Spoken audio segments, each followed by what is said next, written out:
రోజు నేను ఒకటే చెప్పదలుచుకున్నానండి. హృదయ ఆలోచనలు, హృదయం అన్నిటికంటే మోసకరమైనది, అది ఘోర వ్యాధి కలిగినది.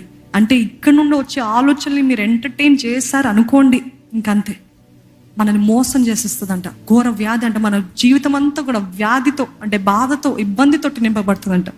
God is saying you have to change your ways. You have to give the control to God spirit. అంటే దేవుని వాక్యానికి, మనసుకి, ఆలోచనలు సరిగ్గా చేసుకోవాలి. ఇక్కడ ఆధిపత్యం ఇవ్వకండి, ఇక్కడ లీడర్షిప్ ఇవ్వకండి. హృదయం ఎప్పుడైతే ఆధిపత్యంలోకి వచ్చిందనుకోండి, హృదయము అధిపతిగా మారాడనుకోండి, మన జీవితం అంతా కూడా విచ్ఛిన్నం అవుతుందంట. ఈరోజు దేవుని సన్నిధికి వచ్చిన ప్రతి ఒక్కరము సనుగుతూ, గొనుగుతూ, ఇవి చేస్తూ ఐ ఫీల్ అంటే కుదరదండి.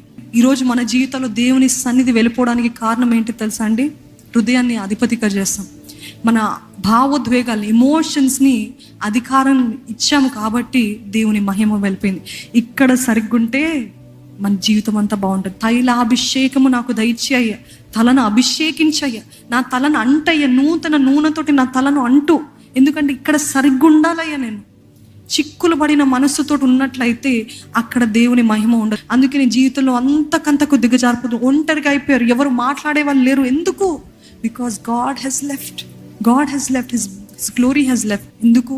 క్లియర్ మైండ్ లేక, స్పష్టమైన ఆలోచనలు లేక, దేవుని వాక్య జ్ఞానము లేక, ఎమోషనల్గా ఆలోచిస్తూ మీరు చెప్పిందే కరెక్ట్ అని మీ హృదయాన్ని అధిపతిగా చేస్తారు. కాబట్టి దేవుని మహిమ అక్కడి నుండి వెళ్ళిపోతుంది.